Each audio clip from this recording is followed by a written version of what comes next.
So magandang araw Kabola, isa na naman pong pangalan Kabola, nakilala ninyo ang magiging isang pong unrestricted free agent at pag-uusapan natin itong sitwasyon nga po ni Baser Amer Kabola at the top 3 teams na dapat tumarget sa kanya. So hindi pa nakasubscribe Kabola, pakipindot naman po yung subscription button. Dito muna tayo sa mga news. Una, bad news for fans ng TNT Kabola kasi si Ronde Hollis Jefferson talagang malala pa rin po yung injury Kabola.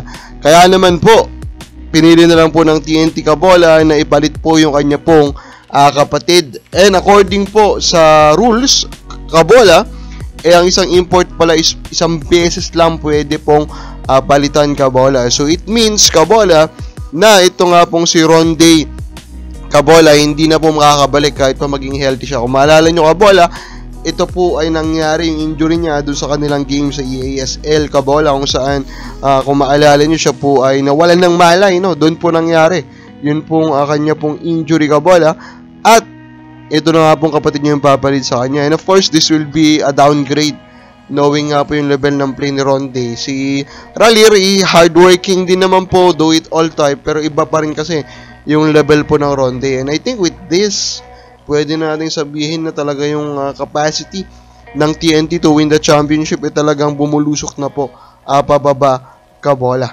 Now, dun pala sa game po ng Ginebra at saka TNT, yun pong desisyon para po bantayan ni Scotty itong si Calvin Optana dun sa 4th quarter, galing daw po kay Scotty Thompson mismo. Kaya naman talagang praise po siya ni Coach Tim Cone. Dun mo makikita rin, no, Kabola, kung anong klase ng coach itong si Coach Tim Cone. Of course, nire-respeto niya po yung mga kagustuhan po, lalo na yung mga kanyang core players at isa nga dyan, of course, ang kanyang one of their main guys, itong si Scotty Thompson, Kabola, and of course, one of their best stopper.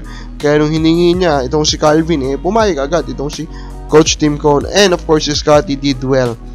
And then of course, pagbibigay-pugay po dito kay Samboy Lim, easily one of the most entertaining players sa history po ng PBA. Doon nga siya naging popular, no? Yung combination niya po ng humbleness, Kabola, at yung kanya pong highlight reels, doon actually siya sumikat. So, respect po kay Sir Samboy Lim. Now, si Baser Amer Kabola, kung hindi nyo po nabalitaan, pipiliin nyo na pong tapusin, Kabola, yung kanila pong relasyon ng Blackwater Elite sa end po ng kanya kong kontrata at kanila pong napag-agreehan. Napapasok na lang po siya sa unrestricted free agency. And again, pag unrestricted free agency, kahit sinong team po ang may gusto po sa kanya, pwede na po siyang papirmahin.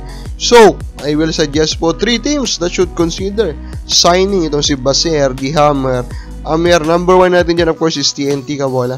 So, they're missing their top 2 scorer, basically, Kabola, and then top 2 ball handler din, and RR Pugoy, at saka ito nga po si Mikey Williams. So getting a Baser Amer should do fine with them, Kabola. And of course, meron na pong rumor in the past na gusto siyang makuha ng TNT. So hindi talaga ako magtataka kung Baser will end up po with TNT.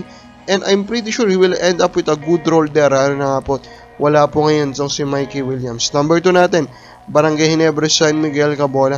So it's all about the health pa rin ni LA Tenorio, diba? Do you trust LA Tenorio, Kabola, to be healthy moving forward, lalong-lalo na po sa paparating po na playoffs, diba? So kung hindi po siya magiging healthy, malaking bagay po nakawalay niyan, no? For Barangay Ginebra, Kabola.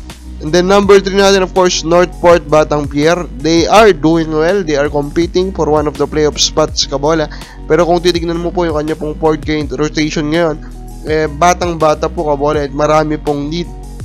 So Baser Amer, a veteran, Kabola, nakikipag-playoffs na rin to dati. He will do a lot of things na maganda po para sa kanila kung papapermahan po siya ng Northport, Kabola. Kababali sa palagay mo, saan po dapat po maglaro si Amer? Comment lang po sa baba.